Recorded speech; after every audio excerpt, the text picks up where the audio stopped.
If you look at what we've been doing from the early part of this year, as RBI has cut policy rates, we too have been cutting base rates. So we did it in April, we did it in June, and now we're again doing it today.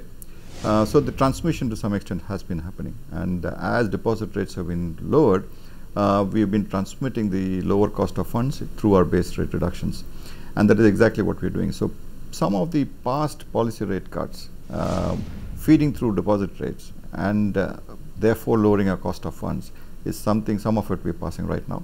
We are also taking cognizance of the 50 basis points rate cut yesterday and trying to make sure that we try and make sure the reduction in base rate is to the best possible extent we can do as of now. So how much base rate cut have you done out of the 125 basis points that has been cut by the RBI so far? So we were at one point of time, the peak of our base rates was 10.25. We are at 9.5, so it's almost like 75 basis points. Is there room for more going forward? What would be the indicators for greater transmission? I think deposit rates coming down is the main metric by which base rates will change, and because most of the other metrics are broadly static, and as deposit rates go lower, we would see more transmission into base rates. Yes, you did cut your deposit rate by 50 basis points a month back. With this transmission of 35 basis points cut in the base rate now, do you think that there is a chance of more deposit rate cut? We would, after the policy yesterday, we would look to lower deposit rates further.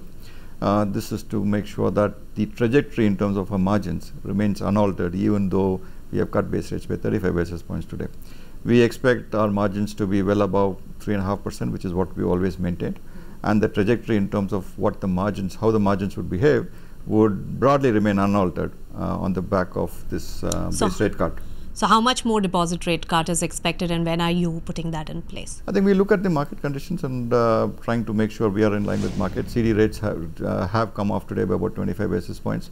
So most deposits, especially in the wholesale category, should be coming down to a similar extent.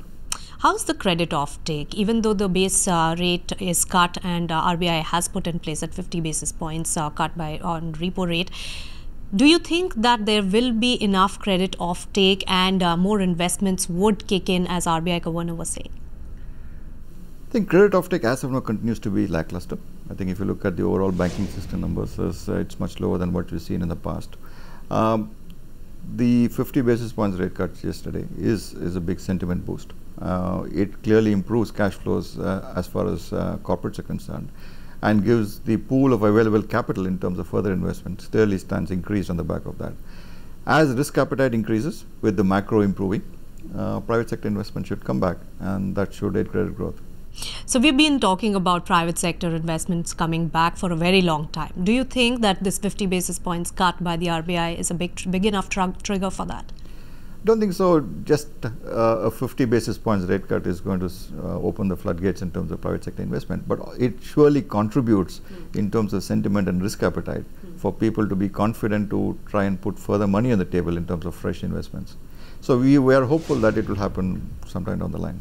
So already existing clients and accounts is something that you are going to see a lot more ease on in terms of the lowering of rates, and those stretched balance sheets would look a little more better. So you think that stressed assets would reduce by way of more liquidity in the system, and the already existing clients would basically breathe us. Yeah, clearly the base rate cut, because almost all of these loans are floating rate loans.